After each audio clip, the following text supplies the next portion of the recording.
So there's been a lot going on as it relates to Bitcoin ETFs, and we've had some false reports about one being approved, or actually multiple false reports. And where there's smoke, there could be fire, though, because Cathie Wood has recently come out basically ahead of these events and said, "Listen, we are close." And I want to take you inside this interview or discussion conversation that Cathie Wood recently had with Natalie Brunell. And I want to stop it at various points and talk about kind of the things that Cathie's breaking down here, because it really does lend us a lot of insight into where we are with Bitcoin ETFs. I do think we will get many approved within the next 3 to 6 months. I'm not alone in that statement, just from anything I'm reading and seeing, looking at the deadlines. Cathie Wood's deadline coming up in early January for her spot Bitcoin ETF. But let me take you inside here and take a listen here to what Cathie Wood and Natalie had to say here. And again, I'll stop it at some various points. Stick around to the end of the video because this is jam-packed with good info here. So here you go. What is going on with those? I mean, why hasn't one been approved yet? And what do you think will happen? Some Bloomberg analysts say 75% chance that it'll still happen this year. Okay, before I answer that, I just want to give one more booster for people who are a little reticent. If you look at what happened during the regional bank crisis this year, we learned a very important lesson. We had regional banks stocks plummeting, some of them going bankrupt, and Bitcoin rose from 19,000 to 30,000. What did that tell us?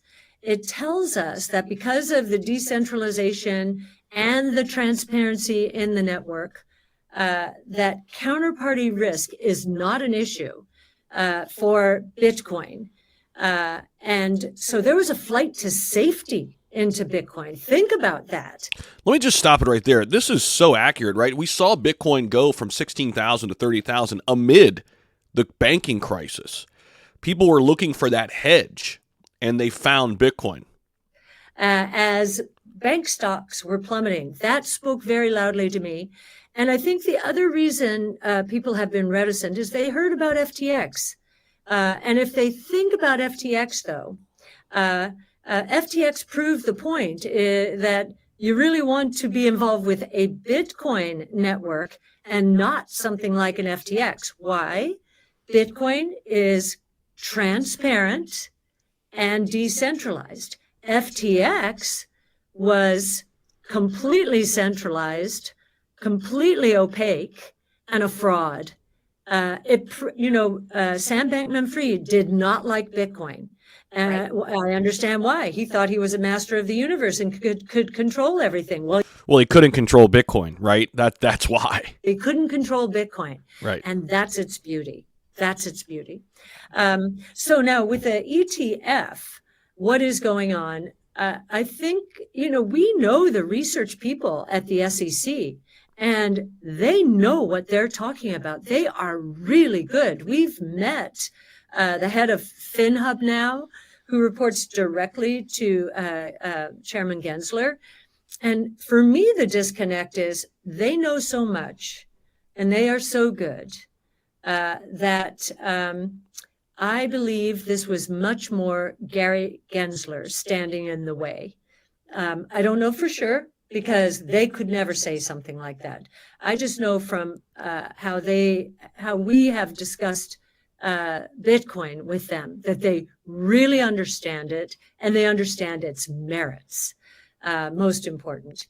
So this is Gary Gensler. Why he allowed, and I will say he because I think he's the gating factor here, why he allowed a Bitcoin futures ETF, which involves counterparty risk, and not a Bitcoin ETF, which does not involve counterparty risk. In fact, it is backed, ours would be backed by Bitcoin 1-for-1 in cold storage at Coinbase. That's why Grayscale has won its case. It is that argument. And so I think Gary Gensler's personal Vietnam is coming is coming around to haunt him. Super candid response here too from Cathie Wood. You don't see this a lot from her. I love it. Absolutely love it. Do you think the SEC is moving now? He has, in effect, said, hey, I'm not the only decision maker. There are 5 commissioners here.